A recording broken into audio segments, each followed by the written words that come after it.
Sup, dudes? It's me. So, I just wanted to make a few points. Have any of you seen The Amazing Spider-Man 2? At all? Any of you? Alright. So, it's come to my understanding that a lot of people really like this movie. I'm one of them. But I also really don't like it. It's really a mixed bag, and I'm just going to tell you my thoughts on what I thought about the movie. Anything, though, spoiler warning. You've been warned about spoilers. Anyway, so in no particular order, first of all, the ending sucked. This was one of the worst endings I've ever seen in a movie because the advertisements all said there were going to be 3 villains. Nope, that was a lie. That part where Spider-Man's about to hit the Rhino, that's exactly where it ends and the credits roll.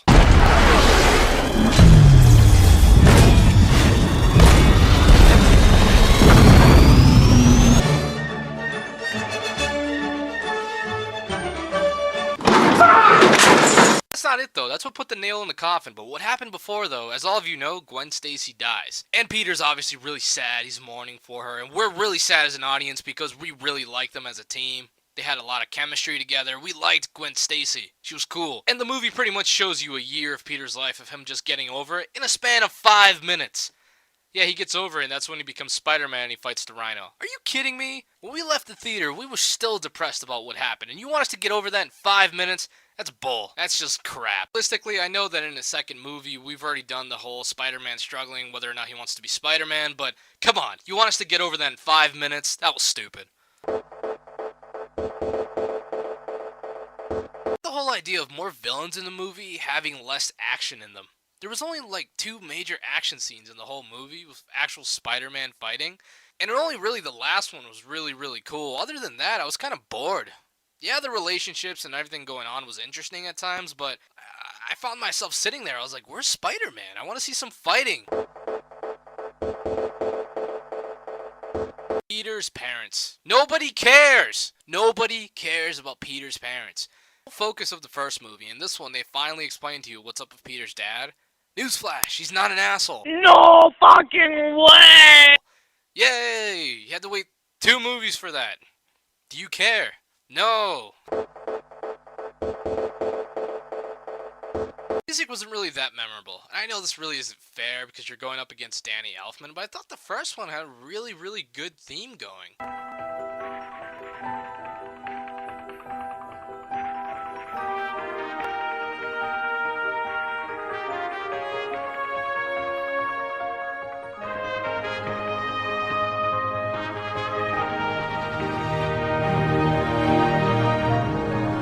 The second movie doesn't really seem to have that theme. It has some other kind of more heroic-y theme, but it's not really that memorable.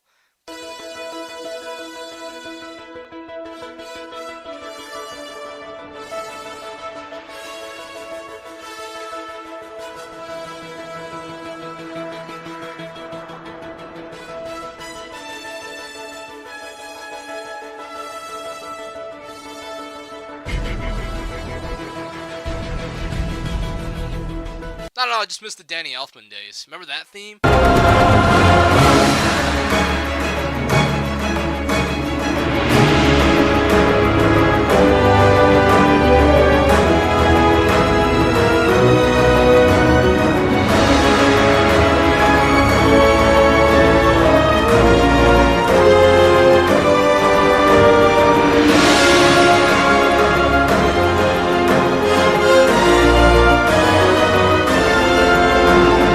That theme was awesome.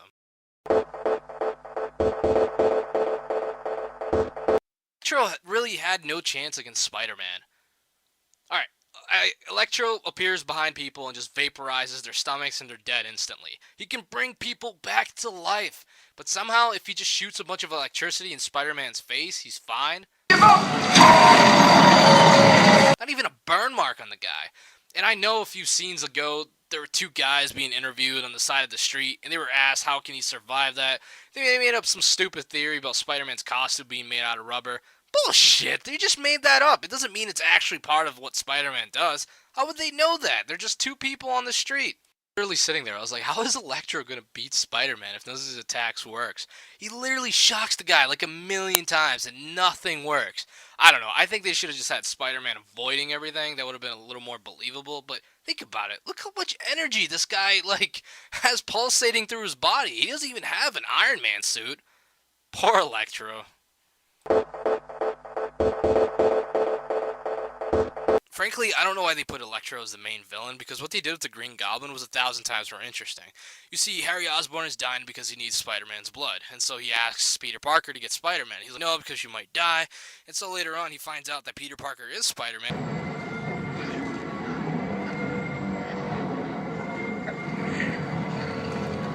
Peter.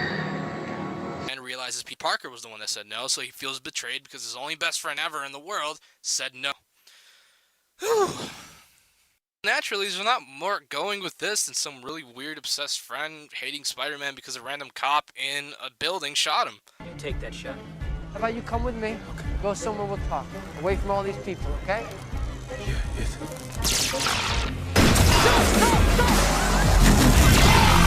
I mean, that's really why he wants to destroy Spider-Man at the end of the day, is because of that. I mean, that's kind of stupid. I don't know why they didn't just make the Green Goblin the main villain in this movie. He's way more interesting. What I also liked about the Green Goblin that I think a lot of people don't really miss is that this is really the only fight scene in the movie where you're actually seeing two people fight rather than, I don't know, a cutscene from a video game. See, people, it doesn't look like a cutscene from the video game. It is a cutscene from the video game. I don't know why that's so hard for people to understand. It is a cutscene.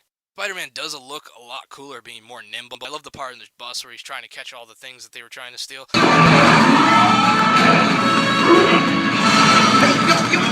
not going anywhere. Come here. Come to Daddy. But at the end of the day, it's too fake looking. I can't get behind.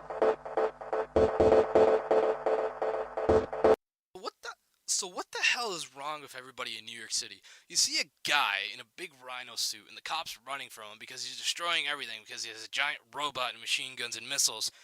And you're all crowded around just watching the guy shoot at you. And then you see a guy made up of electricity destroying Times Square, and you just stand around and cheer for Spider-Man. I just don't understand what's up with these people. Like, they're all dumb. At parts, I really, really like it, and I'm like... But then there are parts that I really, really hate it, and I'm like... What the fuck am I watching?